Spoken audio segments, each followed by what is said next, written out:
Hello everyone, how's it going? So The Boys episode 6 of the final season is here and I like it. I like it a lot. And I know I didn't like the last two episodes. I got a lot of dislikes on that, like almost 80%, but I'm here just to voice my own opinion on it. And I'm just thank God it's not another filler episode. When you have two filler episodes back to back, it's just upsetting. And I know some people may say, well, those filler episodes were important for what happened here.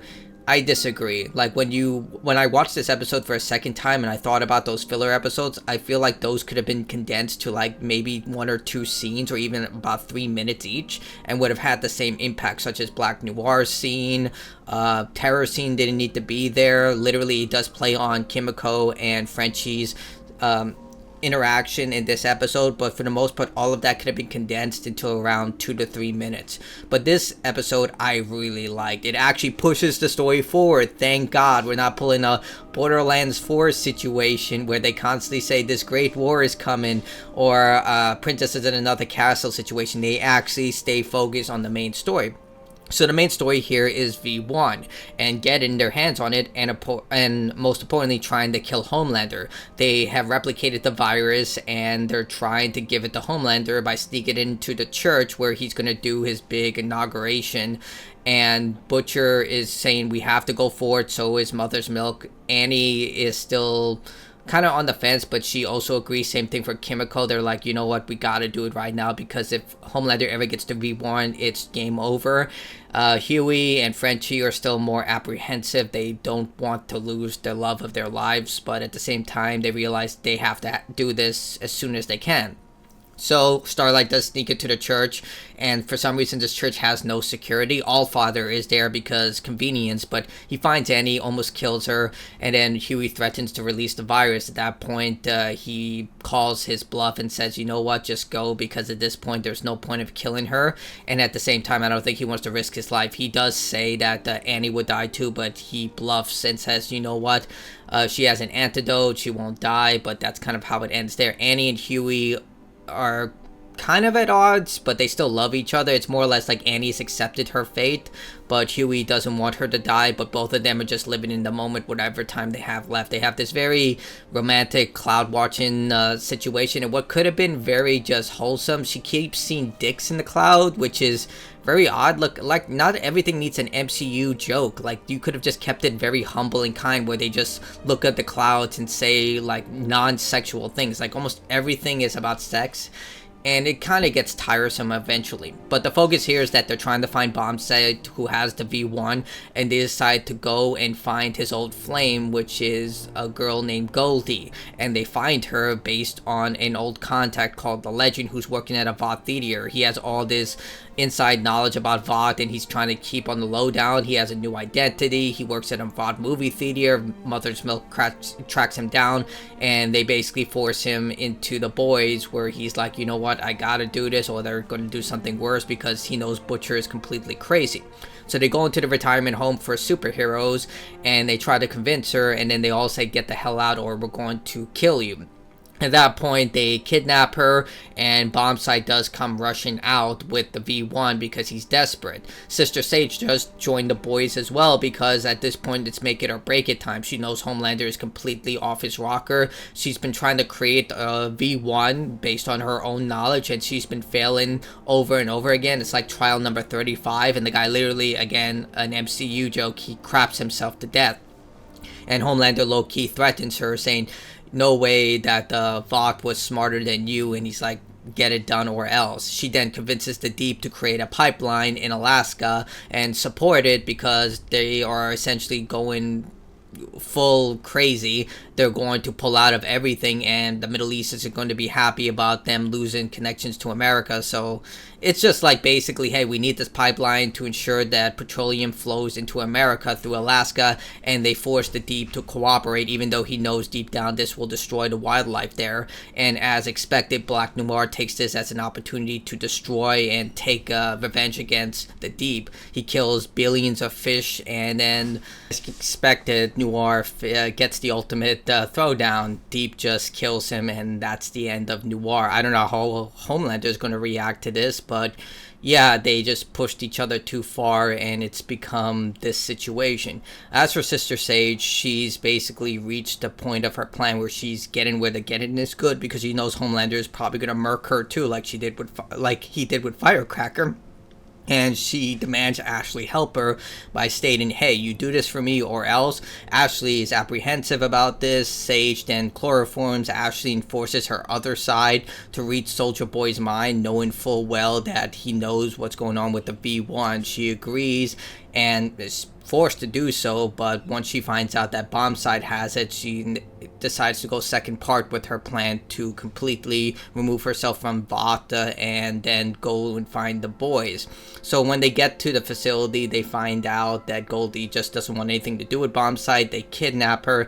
Sage is found in their facility, and then she says, hey, I'm here to help you guys because guess what? People are predictable. She constantly does this thing where she thinks she's smarter than everyone, and she has her moments, but I think my friend, when I was talking to her about this, she said she's just read ahead on the script. She's someone who has read the end of the script and she knows exactly how to predict what to do in that situation. She's not actually smart. She's just very, very vengeful. Like the only truth we got out of Sister Sage is that she loved her grandmother and she wants everyone to suffer in the world because her grandmother is dead. And that's really it. Like, humans could do the same thing if they were pushed to that limit that she was. You lost the one person you loved more than anyone else in your entire life, and you just want everyone to die. She's like, even Mother Milk calls her out for this, saying, you're just batshit crazy. She's like, I'm gonna live in total isolation. And it just dawned on me, if she's so smart, and she actually believed in this, that she just wanted to be left alone, she can literally make $1 billion easily. Like, you're telling me the smartest person in the world can't figure out to create some sort of medical breakthrough or manipulate the stock market or do something to make the amount of money needed to buy a private island, create her own bunker where they would literally just airdrop Taco Bell to her every single time. Like, literally Kim Jong-un does that with North Korea when he gets drop-shipped McDonald's cheeseburgers. Look it up, it's a real thing. And you're telling me she can't do this? She's just bloodthirsty. She just wants everyone to die, and I'm surprised no one calls her out for this. Just say, if you were the smartest person in the world and you want to literally live in total isolation away from everyone else,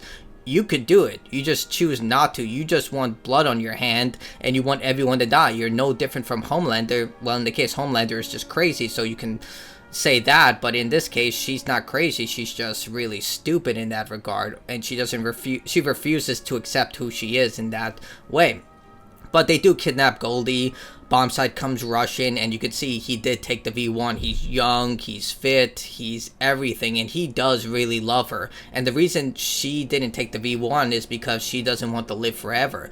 Bombside offered it to her so they can live together, and she's just like, it's a torture. I don't want to live forever. And Kimiko basically says the same thing. She doesn't want to live forever too. She thinks it would be horrible and torture.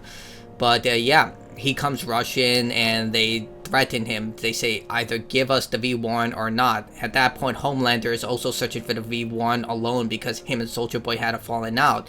Sister Sage put part 2 of her plan where she created a division between the two, showing that they were sleeping together with, Homelander slept with Clara, and because Soldier Boy was in love with Stormfront, he also takes that as a personal attack, despite the fact he slept with Firecracker. But then again, their relationship was also just transactional when it came to Homelander and Firecracker. But yeah, so he created a division between them, and Soldier Boy is now searching for the V1 by himself, while Homelander takes his only lead where he finds the Legend because he looked at the security cameras at the Vought Senior Center, and he's starting to ask him, where is this and everything, and he plans to kill the Legend.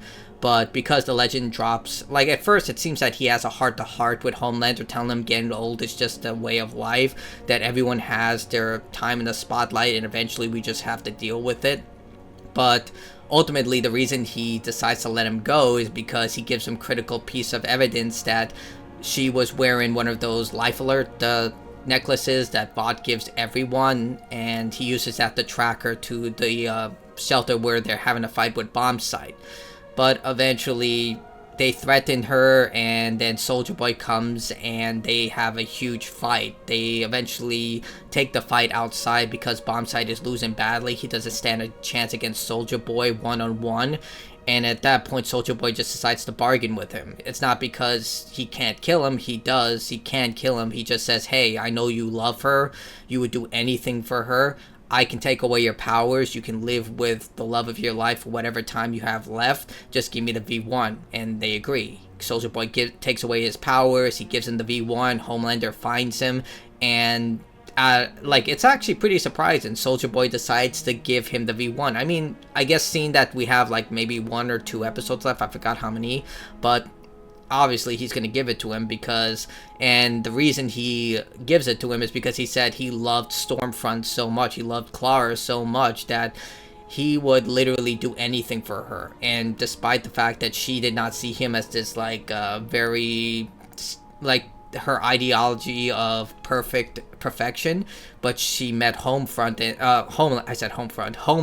and he was that he's doing this for her, but it's really just because of poor writing. But he lets Bombside go. He takes the V1, and he has the basic superhero moment where he is essentially becoming immortal at that point. And that's how the episode ends. I mean, we kind of saw this coming from a mile away, that if this is one of these episodes where he gets the V1, if he didn't get it, then basically it would just be nothing for the next couple of episodes. But I did enjoy this episode more than anything because, like I said, it actually pushed the narrative forward. It had some very shocking moments, like with the Deep and Noir killing the Deep killing Noir, even though we saw that coming, it was eventually going to lead to that point, but how the aftershock of that will happen. I'm pretty sure Homelander is just going to body the Deep because at this point he doesn't really care. He has no reason to give a damn about any type of relationship whatsoever, or maybe he might just let him go. It could go either way, but I'm going to lean towards that he's going to either kill the Deep, or the Deep is just going to lose it so much that he's going to join the boys or just completely isolate himself. It does seem that the Deep has reached its breaking point. As for Sister Sage, the fact that she's like, he shouldn't have done this, that's the thing. She predicted that the Soldier Boy would destroy the V1 and kill Homelander because of the evidence she left about him and Stormfront hooking up. But come on, again, this is someone who acts smart, but she's as stupid as anyone else. She's just vindictive. She can't see the bigger picture. She's like, this shouldn't be happening. He shouldn't be doing this. I'm like, are you just stupid? I don't know. Sister Sage, I've praised her intelligence in the past for some moments, but for the most part, again, she's just someone who's so enraptured by her own desire for revenge, to kill everyone just because her grandmother died and the only person she loved was her. I just can't see this person as smart. She hasn't really done anything that's truly smart. She's just kind of someone who's read ahead in the script and is predicting people's actions based on that, because if she truly could predict humans' interaction, she would have been able to have a contingency plan for this, which clearly she doesn't because she looks so worried about everything that's transpiring. But I think this episode is really good. I think it does enough to push the story forward, and it kind of leaves us wondering what the future could hold, because a lot of us predict that Soldier Boy would be the one who kills Homelander by taking away his powers, but now that he's immortal, we do get confirmation that Soldier Boy can take away the powers of people with V1, so Soldier Boy is still a threat to Homelander. If he wanted to, he can take away the V1 powers of him and at any time. But we don't know how the V1 will react to Homelander. It could make him even more powerful than Soldier Boy, just give him a steroid boost. And maybe he'll kill Soldier Boy at this point, because what does he really have them for? And yeah, I don't really know how this is going to end. But I will say that this episode does regain a lot of faith that I have with the final season. It's still going at a snail's pace, but hopefully we don't get another filler episode. Hopefully they are going to literally keep continuing forward with the story, but only time will tell. But if I were to give this episode a rating, I would give it a solid low 8 out of 10. It's definitely not as good as the first 2 episodes, but it's definitely better than the last 2 episodes. But that's it from me. Tell me what you think in the comments below. Goodbye.